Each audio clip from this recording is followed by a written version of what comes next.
putting it together mostly in my mind for the last 4 years now. The reason I've never done it before is because it's not a dynamic seminar like yesterday. I'm not going to be like doing shredding and rolling on the ground, dynamic knife and stuff like that. And I always was kind of nervous, to be honest, almost fearful of doing it because I thought I wasn't sure how it would be accepted by the general public. I always felt that, well, you know, people who come to these seminars, they want to sweat, they want to learn, they might not grasp what it is that I'm trying to give them through this, because frankly some of the drills could be deemed boring, if you want, just because it's not a lot of physical movement. And this seminar is specifically addressed to enhance the psychological behavioral portion, as well as dealing with our own insecurities and fears in relation to violence, as well as enhancing perception time and decreasing reaction time, and learning actually in essence how to move earlier rather than faster, to appear that you're moving fast. We touched upon a lot of this yesterday through the principles of this and talking and striking the guy in the face. It really looks like, to the naked eye, it looks like you're moving very, very quickly. And an example of this is, I remember one of my students who was a bouncer got into a situation, and there was this guy who was drunk, and two of the bouncers who tried to approach him to kick him out, he wouldn't let him near. He's like, "Fuck off, get away from me." And he's being very aggressive.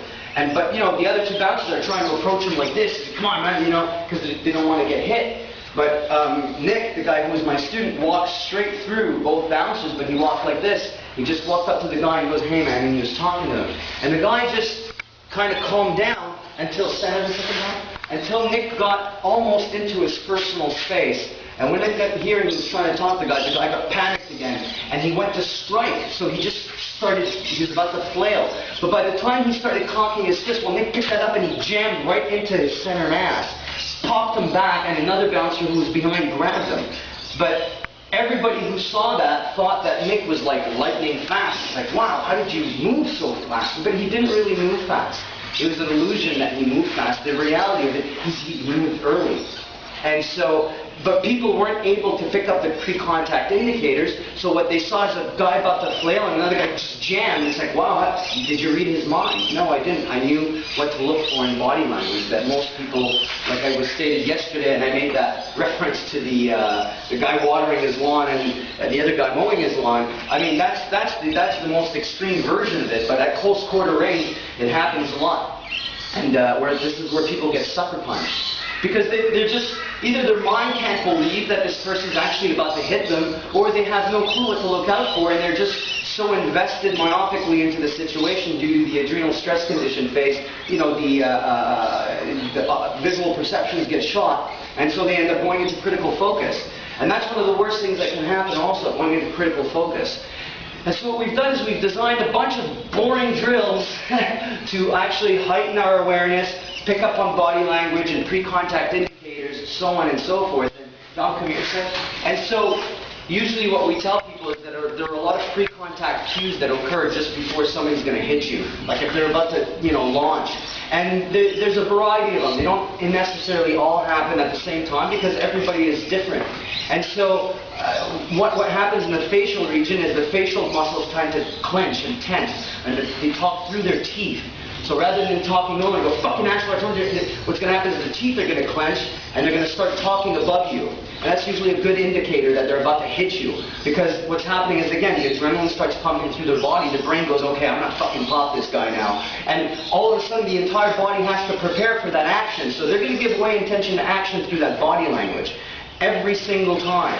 Another pre-contact indicator is when they go white, flush white.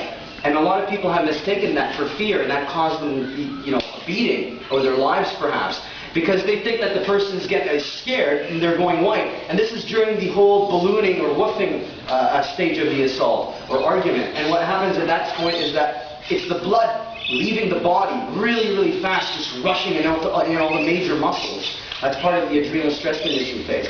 The person starts to shake as he's talking to you and clenches his fists.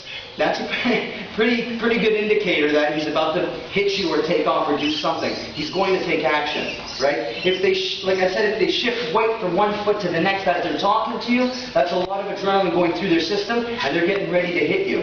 If they're talking to you up close and doing this kind of shit, and all of a sudden they angle off, well, what they're doing is they're shifting into their range of comfort now. And shifting into the range of what they're telling you is, I don't know how to fight from here. I can't hit you from here. I can do it from here, though. Ready? And that's in essence what's going on. They're getting comfortable to throw that shot. You have to look for all of these things, and there's ways to look at it. And how like I was talking about yesterday also, how a person stands, how a person holds their knives, if their weight is shifted back, if they've got 50-50 weight distribution. It's important to be able to pinpoint your opponent's closest weapon to your closest target, and it's important to also determine, take a look at every striking point that an individual will use against you, from the head to each hand, to both feet and knees, and possibly even elbows. And you take a look at how that person is standing, and you go, okay, what's the primary threat, what's the secondary threat, what's the third, what's the fourth, what's the fifth threat? And then you eliminate them one by one. And just by doing that, through things haven't even gotten physical yet, just by doing that, you can actually change your posture using natural stance principles and natural postures without alerting your opponent, but just by shifting your weight in a certain direction and changing your posture will eliminate every possibility of his closest weapon to your closest targets. It's like if he's pointing at me, and let's say he's doing that, now he's got a lot of his weight on his lead leg, some of his weight, so I look at that and I go, primary target, this is the primary threat, because he's talking to me here. Now he can, not many people will realize this, because a lot and they'll do that. That's the majority. But there are a few people out there who will set you up and pop you from here, because maybe they're trained, or with the day and age of the internet and YouTube, you can get tons of information now out there. You don't have to be a special ops soldier anymore to know that the century methods of killing people is to put a knife. That information is widely and readily available. And so you got to look at all these things and go, okay, well,